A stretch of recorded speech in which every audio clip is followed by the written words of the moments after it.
Hello guys, అందరికీ నమస్తే. Welcome back to my channel. నా వీడియో చూస్తున్నందుకు చాలా థ్యాంక్స్. విజయవాడ నుంచి 6 కిలోమీటర్స్ దూరంలో ఉన్న అనంత పద్మనాభ స్వామి టెంపుల్ దగ్గరికి అయితే వెళ్తున్నాను. ఇదే ఆ అనంత పద్మనాభ స్వామి టెంపుల్ అంటే చిన్న గుహలా ఉంటుందంట. లోపల ఎలా ఉంటుందని చూపిస్తా. ఇదైతే మొత్తం కొండ ప్రాంతం, పైన అయితే మొత్తం గ్రీనరీ చెట్లతో అయితే నిండిపోయింది. కిందనైతే ఇలా పార్క్ అయితే ఉంటుంది. ఈ గుహనైతే 6-7 శతాబ్దం అంట. అప్పటి కాలంలో ఈ గుహలో రాజులు అయితే ఉండేవారంట. మీకైతే ఫస్ట్ కింద గ్రౌండ్ ఫ్లోర్ లో కనబడుతుంది కదా, అదైతే చూపిస్తా.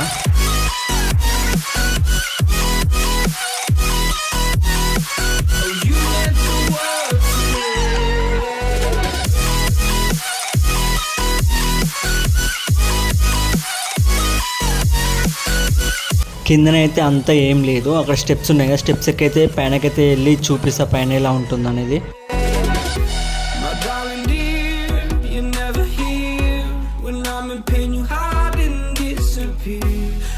మనమైతే ఇక స్టార్టింగ్ రాగానే ఒక డోర్ అయితే ఉంది. ఆ డోర్కి అయితే లాకేసేసారు. లోపలైతే ఏం లేదు, చిన్న రూమ్ లెక్క అయితే ఉంది.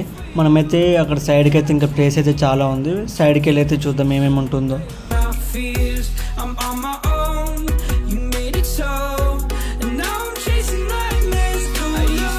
మనం ఇక్కడ సైడ్లోకి రాగానే ఇక్కడ విగ్రహాలు అయితే చాలా ఉన్నాయి. మనకు లెఫ్ట్ సైడ్లో అయితే వినాయకుడు అయితే ఉన్నాడు. ఇక్కడ పక్కకైతే బ్రహ్మదేవుడు అయితే ఉన్నాడు. అదే పక్కకు విష్ణుదేవుడు అయితే ఉన్నాడు. ఇక్కడ సైడ్కి అయితే ఇంకా చిన్న రూమ్ అయితే ఉంది. ఆ రూమ్లో ఏముందో చూద్దాము. కింద అయితే జాలి అయితే ఓపెన్ ఉంది. రూమ్లో అయితే ఏం లేదు అంతా. ఆ రూమ్ పక్కకి ఇంకో విగ్రహం ఉంది. ఆ దేవుని పేరు నాకు తెలీదు. ఇక్కడైతే శివుని విగ్రహం అయితే ఉన్నది. ఇక్కడైతే 5 విగ్రహాలు ఉన్నాయి. ఆ విగ్రహాల పక్కకే ఇంకా ప్లేస్ అయితే చాలా ఉంది. అక్కడ ఏముందో చూద్దాము. ఇక్కడ సైడ్లో కూడా ఒక విగ్రహం అయితే ఉంది. ఈ విగ్రహం తలకాయ అయితే ఎవరు తీసేశారు. ఇక్కడైతే ఇంకో రూమ్ ఉంది. ఈ రూమ్లో ఏమైతే అప్పటి కాలంలో ఈ రూమ్లలో రాజులు ఉండేవారంట. రాజులు అలాగే రాణి పాపలు అయితే ఉండేవారంట. ఇక్కడైతే ఇంకా చాలా విగ్రహాలు ఉన్నాయి. ఈ విగ్రహాల పేర్లు నాకు అంత క్లారిటీ తెలియదు. ఇక్కడనైతే రూమ్ తాళం అయితే ఓపెన్ ఉంది. ఆ డోర్ తీసి లోపల చూస్తే రూమ్ అయితే చాలా చిన్న ఉంది. అలా ఎలా ఉన్నారో తెలీదు. చాలా ఒక్కళ్ళు కూడా మొత్తం ఇరుకోవడం అవుతుంది. అలా మాత్రం ఎలా ఉన్నారో తెలీదు. వాళ్ళు రాజులు రాణి పాపలు. ఇక్కడ నుంచి బయట లొకేషన్ కూడా చాలా బాగుంది. ఇది ఓన్లీ ఫస్ట్ ఫ్లోర్ మాత్రమే, ఇంకా పైన కూడా ఫ్లోర్స్ ఉన్నాయి.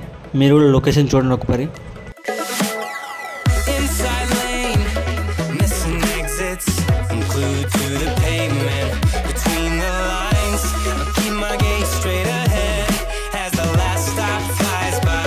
అప్పటి కాలంలో ఏమైనా కట్టేది ఉంటే మొత్తం రౌతోడే కడుతుండే. ఇప్పటి కాలంలో అయితే మొత్తం ఇటుకలు వచ్చేసినాయి, సిమెంట్ ఇటుకలు వచ్చేసినాయి. అప్పటి కాలంలో మొత్తం రౌత్ తోటి ఎంత స్ట్రాంగ్గా కడతారంటే హైలైట్ నిజంగా. ఇప్పుడు నేనైతే సెకండ్ ఫ్లోర్కి వెళ్తున్నా. సెకండ్ ఫ్లోర్ ఎలా ఉందనేది చూద్దాము, ఎలా ఉంటుందో.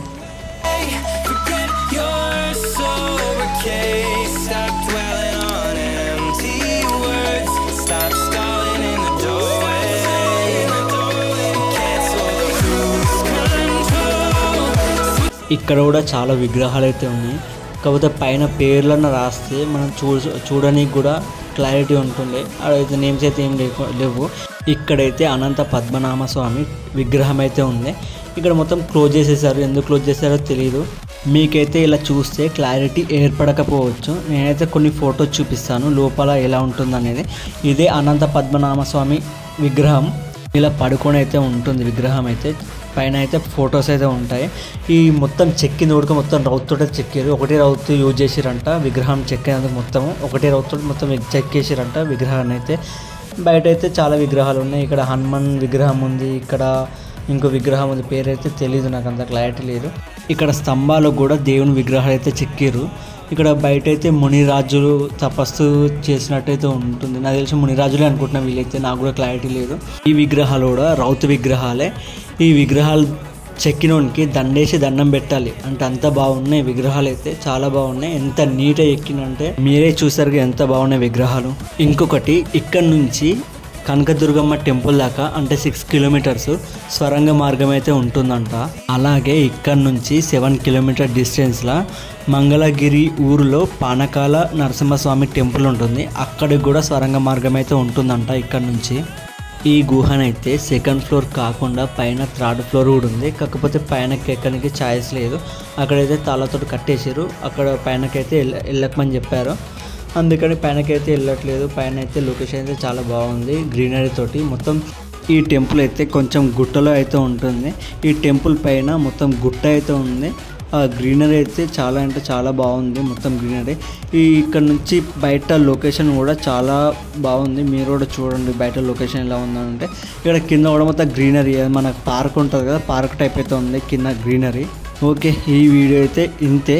నెక్స్ట్ వీడియోలో పానకాల నరసింహస్వామి టెంపుల్ అని ఇందాక అన్నా కదా, ఆ టెంపుల్ దగ్గరికి అయితే వెళ్ళి నెక్స్ట్ వీడియోలో చూపిస్తా. ప్లీజ్ లైక్ అండ్ సబ్స్క్రైబ్ చేసుకోవచ్చు కదా, లైక్ అండ్ సబ్స్క్రైబ్ చేసుకోండి, గుద్ది పడేయండి. ఓకేనా?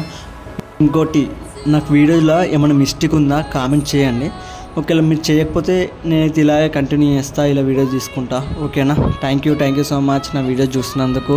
ప్లీజ్ లైక్ అండ్ సబ్స్క్రైబ్ చేసుకోండి. Thank you, bye bye. Next వీడియోతో మేము ముందుకు వస్తా.